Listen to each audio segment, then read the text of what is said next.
नमस्कार, आदाब। हाजिर हूं मैं प्रवीण दत्ता लिए आप सभी का फेवरेट क्राइम शो दास्ताने जुर्म। बढ़ते अपराध, बेखौफ अपराधी और लाचार पुलिस, ये किसी एक महानगर या शहर की बात नहीं है, बल्कि समूचे देश की तस्वीर है। यूं तो बढ़ते हुए अपराधों की कई वजह हो सकती हैं, लेकिन एक बहुत बड़ी वजह है पुलिस और अपराधियों के बीच का नापाक गठजोड़। ये नापाक गठजोड़ एक ओर लगातार अपराधों की फेहरिस्त को लंबा करता चलता है और दूसरी तरफ आम आदमी की कोई सुनवाई नहीं होती। जो दबंग होते हैं, रसूखदार होते हैं, उनके तो काम होते हैं, लेकिन आम आदमी को कोई सुनने को तैयार नहीं होता। तो आज के एपिसोड में कुछ इसी तरह की दास्तानें आपके सामने पेश करेंगे और इस कड़ी में सबसे पहले बात करेंगे बेखौफ होकर एक के बाद एक कई जघन्य वारदातों को अंजाम देते बेखौफ अपराधियों की, जिनके सामने पुलिस लाचार नजर आती है। ये बात सुनने में बेशक अजीब लगे, लेकिन ये हकीकत है कि उत्तर प्रदेश में इनामी बदमाश बेधड़क खुलेआम हत्या कर रहे हैं, लेकिन पुलिस की निगाहें उन पर नहीं पड़ती।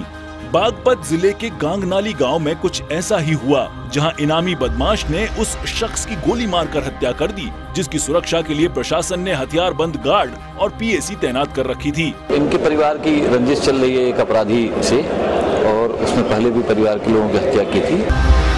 पुलिस के अनुसार मृतक के परिवार से एक इनामी अपराधी की ग्राम पंचायत चुनावों को लेकर पुरानी रंजिश चल रही है और इसी रंजिश के चलते इस परिवार के 5 लोगों की हत्या पहले ही हो चुकी है।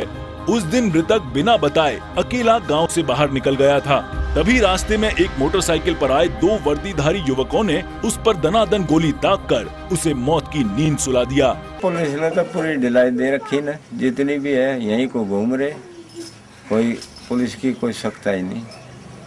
उन्हें पुलिस वालों को तो खरीद लें। इधर मृतक के परिजनों की माने तो ये पुलिस की ढिलाई का ही नतीजा है कि आरोपी अब पुलिस सुरक्षा के दायरे में रहने वाले व्यक्ति पर गोली चलाने से गुरेज नहीं कर रहा। ये पुलिस की मिलीभगत नहीं तो और क्या है कि 1 लाख का इनामी बदमाश इस तरह सरेराह हत्या कर फरार हो जाए और पुलिस को उसका सुराग तक न मिले। जुर्म की अगली दास्तान से आप रूबरू हों, उससे पहले देखिए दास्ताने जुर्म सुपरफास्ट क्राइम हेडलाइंस।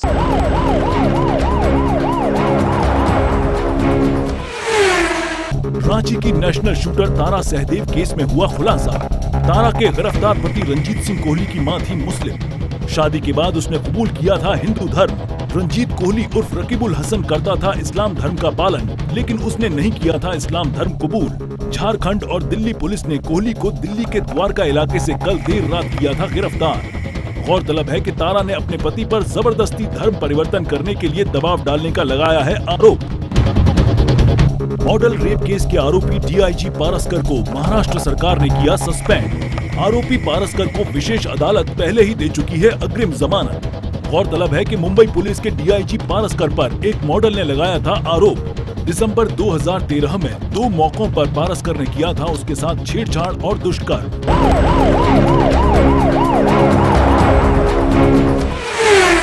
लगता है पूरे देश में एक होड़ सी मची हुई है। होड़ इस बात की कि कब किसके सामने कोई बच्ची, लड़की या औरत पड़े और वो उस पर बांस की तरह झपट्टा मारकर उसे नोच ले, खसोट ले। राजस्थान में धौलपुर जिले के बाड़ी कस्बे में उस समय सनसनी फैल गई जब महाराज बाग के पास संत नगर मोड़ पर लगे 11 केवी विद्युत लाइन के बंद बॉक्स में एक नाबालिग लड़की का शव मिला। मृतका की उम्र करीब 15-16 साल थी और उसका चेहरा पूरी तरह जला हुआ था। वो उस बॉक्स के अंदर कैसे पहुंची, ये सवाल पुलिस और विद्युत विभाग के लिए एक चुनौती बन गई थी। अनआइडेंटिफाइड डेड बॉडी है कि कोई इसके वारिसान अभी सामने नहीं आए, लेकिन चूंकि बच्चे के पास एक मोबाइल मिला है, उसमें कुछ संदिग्ध नंबर है, उनसे बात करने का, आइडेंटिफाई करने का प्रयास कर रहे हैं। अभी तक कोई पता नहीं चला। विद्युत निगम के कर्मचारियों के अनुसार रात 3 से 4 बजे के करीब विद्युत लाइन में फॉल्ट आया था। इस फॉल्ट को चेक करते हुए जब विद्युत कर्मचारी ने इस बॉक्स को खोला तो ये देखकर सभी दंग रह गए कि बॉक्स में बंद थी एक लड़की की लाश। बॉक्स की सुरक्षा के लिए उसके चारों तरफ कांटेदार तारों की बाड़ भी लगा रखी थी, लेकिन उस बाड़ को काटकर शव उस बॉक्स में पहुंचाया गया था। कैसे इस गेट को खोल के अंदर कैसे गई है, बाकी हमारा गेट बिल्कुल पूरी तरीके से प्रॉपर बंद था, इसकी बाइंडिंग भी हो रही थी बाहर। हालांकि मृत लड़की के पास मिले मोबाइल से शव की शिनाख्तगी के प्रयास किए जा रहे हैं, लेकिन लाश की हालत और बॉक्स के बाहर पड़ी शराब की खाली बोतल से ऐसा लग रहा है कि उस मासूम की बलात्कार के बाद हत्या की गई। और आरोपियों ने इस तरह लाश को ठिकाने लगाया। लड़की की मौत का कारण क्या है और वो कौन है जिन्होंने वारदात को अंजाम दिया है? किस तरह दबंगों ने एक दलित परिवार पर ढाया कहर, बताएंगे एक छोटे से ब्रेक के बाद।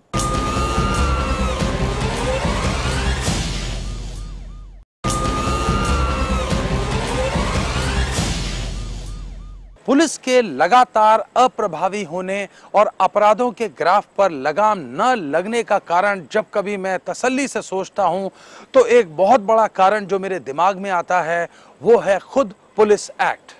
वो पुलिस एक्ट जो कि 1869 में ब्रिटिश राज में बनाया गया था। इस पुलिस एक्ट का मुख्य उद्देश्य था जनता पर शासन और शासन के प्रति जिम्मेदारी। आजादी के इतने साल बाद भी आज भी हमारी पुलिस जनता पर शासन कर रही है और उसकी जिम्मेदारी है सरकार के प्रति। इसीलिए अव्वल तो पुलिस का ज्यादातर समय निकलता है वीआईपी सिक्योरिटी में। जो लोग पुलिस थानों या फिर फील्ड ड्यूटी पर लगे हैं वो सबसे पहले करते हैं अपने आकाओं को खुश और उसके बाद करते हैं अपनी जेब गरम, और फर्ज अदायगी इस पूरे मामले में कहीं नजर नहीं आती और शायद इसीलिए लगातार जनता के दमन के दृश्य नजर आते हैं पूरे देश में। बढ़ती बलात्कार और हैवानियत की वारदातों के बाद से देश में बड़े कानून बनाने की बात कही जा रही है और इस पर सरकार और प्रशासन विचार भी कर रहा है। इसी बीच मध्य प्रदेश के छतरपुर जिले के हरपुरा गांव में बलात्कार के एक मामले में गांव की सामाजिक पंचायत ने अजीबोगरीब तुगलकी फरमान सुनाकर पीड़ित नाबालिग और उसके परिजनों की मुसीबतें और बढ़ा दी हैं। 3 दिन से चक्कर लगा रहा, मेरी कोई नहीं सुनता है। थाने में कोई नहीं सुन रहा? नहीं। क्या कहते हैं पुलिस वाले? पुलिस वाले कुछ नहीं कहते, मेरी सुनती भी नहीं है। तो रिपोर्ट नहीं लिखी? नहीं। पीड़िता के अनुसार उस दिन स्कूल से जब वो अपनी साइकिल से घर लौट रही थी तभी बीच रास्ते में दबंग आरोपी जबरन उसे पकड़ कर ले गया और उससे गलत काम किया। पीड़िता इसकी शिकायत बमीठा थाने में दर्ज कराने भी गई, लेकिन पुलिस ने 3 दिनों तक उसकी कोई शिकायत नहीं सुनी। इसी बीच आरोपी के भाई ने पंचायत बुलाई जिसमें पंचों ने पीड़िता को भी कसूरवार ठहराते हुए उस पर 10,000 रुपए का जुर्माना लगा दिया। जुर्माना अदा करने में असमर्थ इस परिवार को अब जाति और समाज से बाहर निकालने की धमकियां दी जा रही हैं। ये गलती माना कि हमने उन लोगों को उनकी बात नहीं मानी, उन्हें रुपया दे देते तो सही थे, रुपया नहीं दिए, हम रिपोर्ट है यहाँ से उन्हें बुराई हो गई। आज के दौर में बलात्कार पीड़िता को दोषी ठहराने का पंचायत का शायद ये पहला फैसला होगा। पीड़िता को पंचायत ने इस वजह से दोषी ठहराया है कि उसने घटना के समय किसी को आवाज नहीं लगाई। पंचायत के इस तुगलकी फरमान की व्याख्या चाहे जिस रूप में भी की जाए, लेकिन ये तो कहा ही जा सकता है कि किसी बहेलिया के चंगुल में फंसी चिड़िया से उस वक्त जान बचाने के लिए चहचहाने की उम्मीद नहीं की जा सकती। जुर्म की एक और सच्ची दास्तान से आप रूबरू होंगे, लेकिन उससे पहले देखिए दास्तान जुर्म क्राइम फ्लैश। असम में उग्रवादियों ने 10वीं की एक छात्रा को गोलियों से किया छलनी और बनाया वीडियो। पश्चिम असम के चिरांग रिजर्व फॉरेस्ट इलाके द्विमुगरी गांव की है ये घटना। बोडोलैंड के कार्यकर्ताओं को छात्रा के पास मोबाइल होने के कारण शक था कि छात्रा है पुलिस की मुखबिर। इधर मुख्यमंत्री तरुण गोगोई ने मृतका के पुलिस इन्फॉर्मर होने की सभी संभावनाओं से किया इंकार। दिल्ली के ग्रेटर नोएडा में आरटीआई कार्यकर्ता चंद्रमोहन की मौत के मामले में आया नया मोड़। पुलिस ने बेंगलुरु से खुद चंद्रमोहन और उसके एक महिला मित्र को किया गिरफ्तार। गौरतलब है कि 2 मई को दिल्ली पुलिस को एक कार में मिली थी एक व्यक्ति की लाश। कार के चेसिस नंबर के आधार पर कार चंद्रमोहन की होने की मिली थी जानकारी। चंद्रमोहन के परिजनों ने जली लाश की शिनाख्त की थी चंद्रमोहन के रूप में। अब पुलिस के सामने सबसे बड़ा सवाल, यदि चंद्रमोहन जिंदा है तो कार में जलने वाला व्यक्ति कौन था? उत्तर प्रदेश में हापुड़ की पंचायत ने सुनाया पत्नियों की अदला बदली का फरमान। गांव की एक शादीशुदा महिला को लेकर भागे विवाहित व्यक्ति को 10,000 रुपए के जुर्माने के साथ अपनी पत्नी उस व्यक्ति को सौंपने का सुनाया फरमान। पीड़ित ने पुलिस में दर्ज कराई शिकायत। अब पुलिस करेगी बेतुका फरमान सुनाने वालों के खिलाफ कार्यवाही।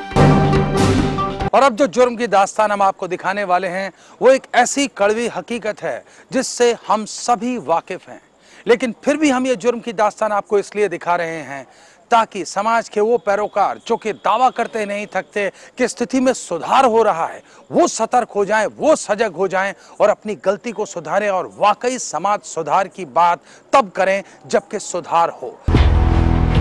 देश में लागू जुवेनाइल जस्टिस एक्ट के तहत किसी भी बाल अपचारी को न तो कठोर से कठोर दंड दिया जा सकता है और न ही किसी तरह की प्रताड़ना दी जा सकती है। इस कानून की धज्जियां जिस तरह बिहार के मुजफ्फरपुर बाल सुधार गृह में उड़ाई गई हैं, उससे तो बाल सुधार गृहों की व्यवस्थाओं पर ही सवाल या निशान लग गए हैं। हम लोग ये जानना चाहते हैं कि गया रिमांड होम से मुजफ्फरपुर आया कैसे और कब आया और किस केस में उसको यहाँ लाया गया। बाल सुधार गृह में बाल बंदी रूपेश एक हत्या के मामले में गया के बाल सुधार गृह से लाया गया था। मृत रूपेश के शरीर पर जख्मों के ये गहरे निशान चीख चीख कर बता रहे हैं कि मौत से पहले उसकी जमकर पिटाई की गई है। लेकिन बाल सुधार गृह के अधिकारी इसकी मौत का कारण इसकी बीमारी को बता रहे हैं। रूपेश के शव को देखकर पोस्टमार्टम करने वाले फॉरेंसिक एक्सपर्ट का भी यही मानना है कि इसकी मौत का प्राथमिक कारण अत्यधिक पिटाई है। प्रथम दृष्टया तो मारपीट से लग रहा है कि मारपीट से इसका यूज हुआ है। अधिकारियों ने कोई उचित कदम नहीं उठाया। यह कहना कि हाँ वो लड़का पहले से बीमार था, यह बात पचती नहीं है।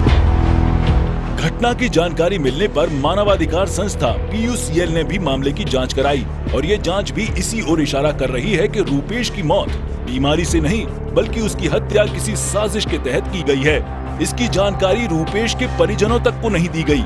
इससे साफ जाहिर है कि बाल सुधार गृह के प्रशासन ने मौत के साक्ष्यों को छिपाने की नाकाम कोशिश जरूर की है, लेकिन सभी साक्ष्य वारदात के मूक गवाह बनकर सारी हकीकत बयां कर रहे हैं। जुर्म की अगली सच्ची दास्तान का रुख करें, उससे पहले लेते हैं एक छोटा सा ब्रेक।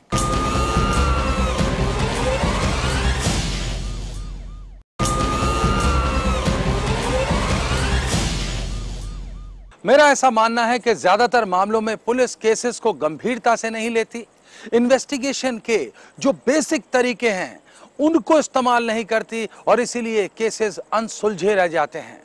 बेहद संदिग्ध हालत में रखी ये लाश किसकी है और इसका क्या रहस्य है? जरा गौर से देखिए, जिस तरह से ये लाश रखी गई है उससे साफ जाहिर हो रहा है कि यह प्राकृतिक मौत का मामला नहीं है। तो क्या ये किसी हादसे से जुड़ी घटना है या फिर इसका वास्ता किसी आपराधिक वारदात से है? आगरा जनपद के थाना ताजगंज क्षेत्र में ये घटना शहर के पौष इलाके विभव नगर के बंगला नंबर 4/5 से जुड़ी हुई थी।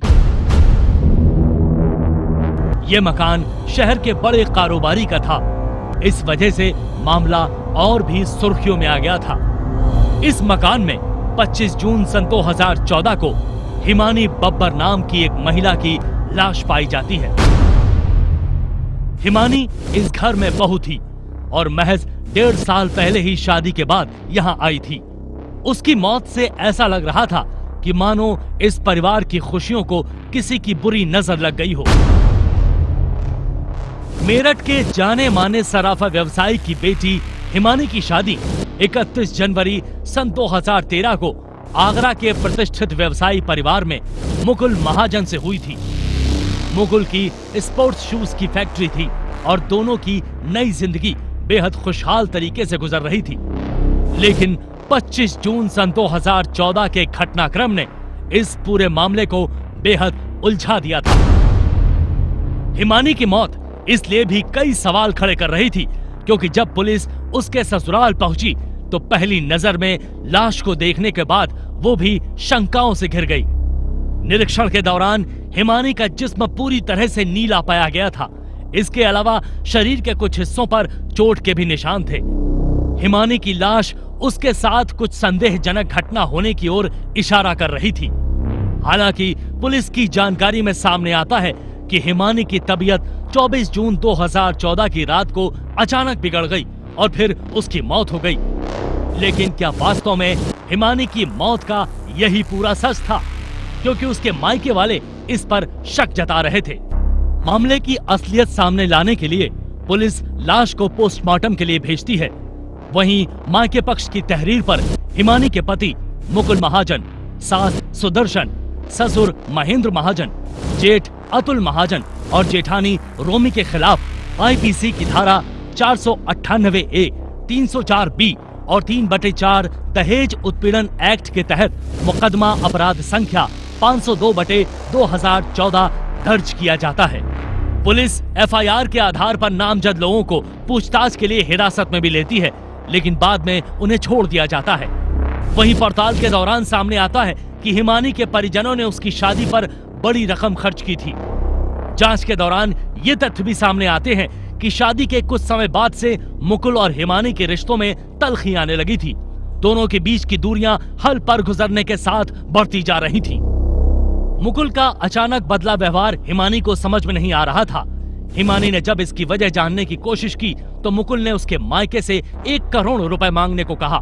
इस पर हिमानी ने अतिरिक्त दहेज के लिए इनकार किया तो मुकुल का एक नया चेहरा ही सामने आ गया। मुकुल अब पति पत्नी के रिश्ते को जज्बात नहीं बल्कि रुपयों के तराजू पर तौल रहा था। यहाँ तक कि नौबत हिमानी को मारने और धमकी देने तक पहुंच गई थी। हिमानी अपने साथ हुए इस बर्ताव से अंदर ही अंदर बेहद घुटती जा रही थी। इन हालातों में हिमानी ने अपने घर वालों से उसे ले जाने को कहा, लेकिन इससे पहले ही हिमानी अपने मायके जा पाती, मौत की दीवार ने उसका रास्ता ही रोक लिया।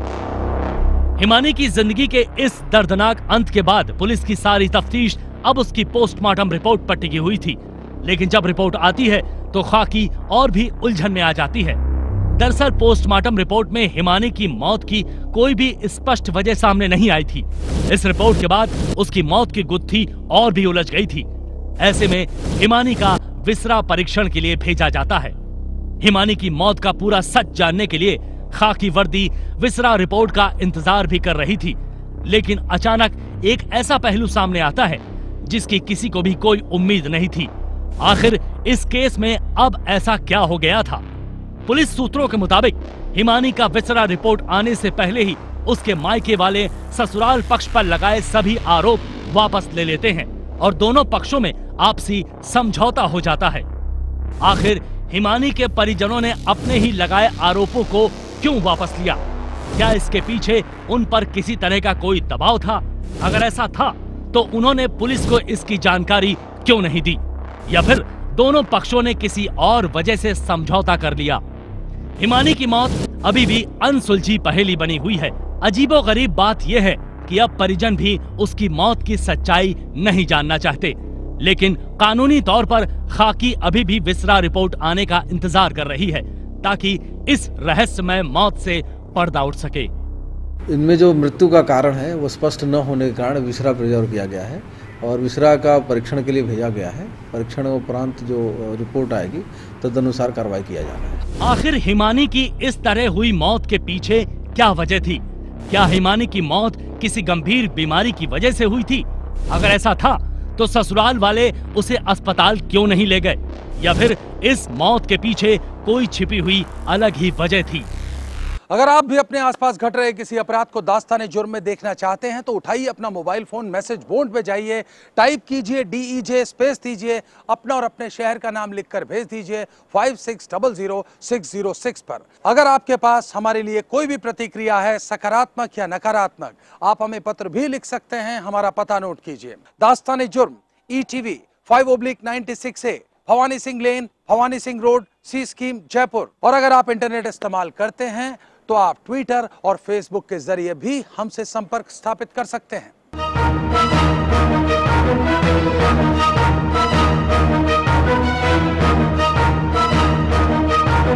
दास्ताने जुर्म के आज के सफर में बस इतना। इसी वक्त इसी चैनल पर फिर हाजिर रहूंगा। वादा कीजिए हमेशा की तरह आप सब रहेंगे सतर्क और होशियार।